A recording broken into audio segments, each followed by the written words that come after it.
नमस्कार, मैं नीलम सिंह, आप देख रहे हैं पब्लिक भारत।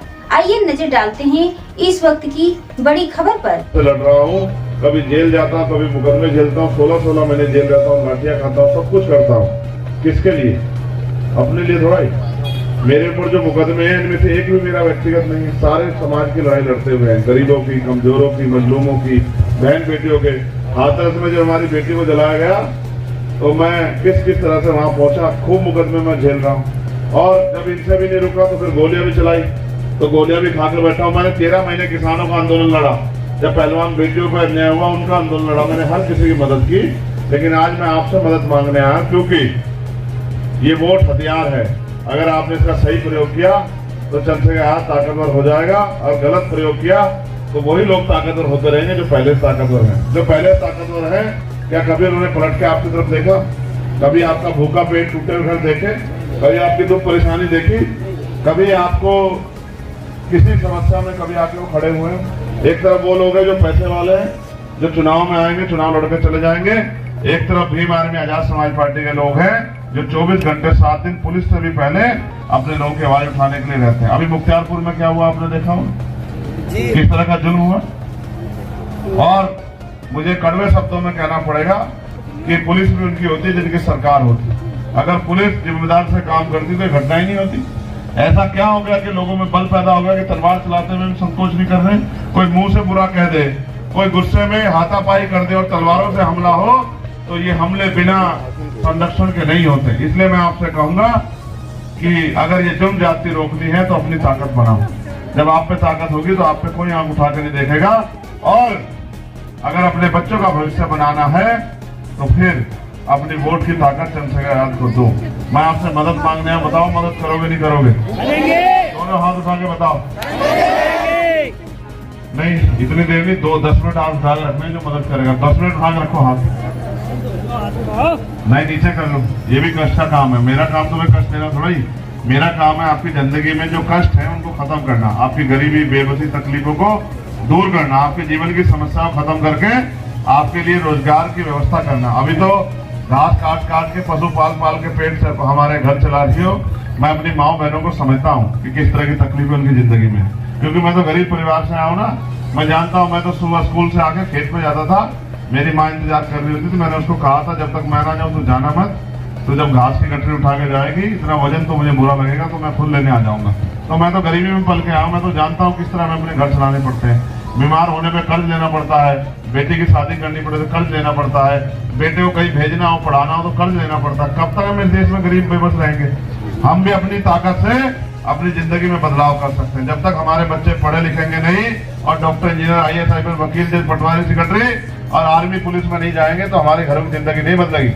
पहले तो मजदूरी मिल जाती थी गरीबों को, अब तो मशीनें आ गई हैं। जो काम एक परिवार 10 दिन में करता था, 1 साल का अनाज इकट्ठा होता था, अब उसको मशीन 2 घंटे में करके चली जाती है। आगे तो मजदूरी भी नहीं है, आप लोग इस देश में करोगे क्या? तो इसलिए आपने तो अपनी जिंदगी जी ली, लेकिन आने वाली पीढ़ियां क्या करेंगी इस बात की चिंता हमें है। हमारे पढ़े लिखे नौजवान बेरोजगार घूम रहे हैं। 350 का सिलेंडर 1150 रुपए का दे रही है सरकार, और 150 रुपए का जो बिल आता था बिजली का, मीटर लगा दिए बाहर। जैसे बहुत बड़ी आमदनी हमारी हो रही हो, 500-600 रुपए का बिल आता है, नहीं बिल दोगे तो कनेक्शन काट देंगे। मैं तो एक गांव में गया था, गांव का नाम मेरे याद नहीं है। मैं एक बहन से मिला, मुझे भूख लग रही थी, मैंने उसे कहा रोटी खिला दो। वो रोटी बना दी थी चूल्हे पे बाहर। तो मैं बैठ गया, मैंने पूछा घर के क्या हाल है? तो उसने कहा कि भैया मेरे पति की डेथ हो गई थी, 1 साल से ज्यादा समय बीमार रहे, तो जो कुछ था उनके ऊपर लगा दिया। अभी 3-4 छोटे बच्चे हैं, 3 लड़के 1 लड़का, और ये छोटे 10-12 साल के, पता नहीं हमारा क्या होगा। तो मैंने पूछा क्या हाल है, बिजली क्यों नहीं है? तो बोले बिजली वाले कनेक्शन काट के चले गए, क्योंकि बिल नहीं दे पाए। तो भैया हम क्या करें, हम तो मरने के अलावा क्या रास्ता है? मैंने उनसे कहा कि मेरी बहन चिंता मत करो, ये दिन भी बदलेंगे। चंद्रशेखर आजाद जब ताकत में आएगा तो अपनी बहन बेटियों के सम्मान की रक्षा करेगा, इस गरीबी जुल्म से निजात दिलाने काम करेगा। तो उसका तो छोटा सा काम था बिजली कनेक्शन का, वो तो मैं करवा दूंगा। लेकिन जो रोशनी हमारे घरों से चली गई है, आजादी के 75 साल बाद भी हमें मिला है टूटे फूटे घर, तो हम इस देश में गुलाम नहीं तो क्या है? क्या सुख सुविधा है हमारे हाथ घरों में? हमारे यहाँ पीने के लिए साफ पानी के RO तो लगे हुए नहीं है। मैं शर्त लगा कहता हूँ, इस गांव की रहने वाली महिलाओं ने शायद कभी हवाई जहाज में बैठ कर देखा, शायद कभी हेलीकॉप्टर में बैठ कर देखा हो, शायद कभी AC वाली ट्रेन में बैठ कर देखा हो। तो जैसे कुएं का मेंढक कुएं में मर जाता है, जिस तरह से गरीबी में पैदा होते हैं उसी गरीबी में मर जाता है। क्या हम इंसान नहीं है? क्या हमारे कोई सपने नहीं है? क्या हम सुख सुविधा नहीं ले सकते? क्या देश ये देश सिर्फ अमीरों का है? क्या इस देश में सिर्फ अमीरों की बात होगी? गरीबों का कुछ नहीं है। गरीब अमीरों के 15-15 लाख करोड़ रुपए माफ होते हैं, आपका क्या माफ होता है? आप तो अगर फीस के पैसे भी नहीं दोगे तो स्कूल मेरे बच्चे को भी घर भेज देंगे। ये तो सब कुछ अमीरों का हो गया है। बड़े बड़े स्कूल खोल दिए अमीरों के लिए, गरीबों के बच्चे घुस भी नहीं सकते हैं। बड़े बड़े हॉस्पिटल खोल दिए, गरीब लोग उसमें घुस भी नहीं सकते हैं। कहाँ है आपके यहाँ सुख सुविधाएं? कहाँ है रोजगार उद्योग धंधे? कहाँ है हॉस्पिटल? कहाँ है कॉलेज यूनिवर्सिटियां? कुछ भी तो नहीं है। अगर आज आपको अपने बच्चे को डॉक्टर बनाना हो तो 1-2 करोड़ रुपए चाहिए। बताओ गरीब का बेटा बन जाएगा डॉक्टर? फिर तो हमें इनको ठीक करने के लिए बाबा साहब अम्बेडकर हमें हथियार देंगे वोट के रूप में। इस वोट का सही प्रयोग करना सीख लो और मिलजुल के वोट करो तो आपकी ताकत भी बन जाएगी। 19 तारीख को इस बार का चुनाव है। मैं पहली बार आपसे मदद मांगने आया कि 19 तारीख को जब आप वोट डालने जाओ तो कौन से निशान पे वोट डालनी है? इनको बताने दो माओ बहनों, आप बताओ कौन से निशान वोट डालनी है? जोर से बताओ। ये केतली किसका निशान है? किसका? तुम्हारा नहीं है क्या?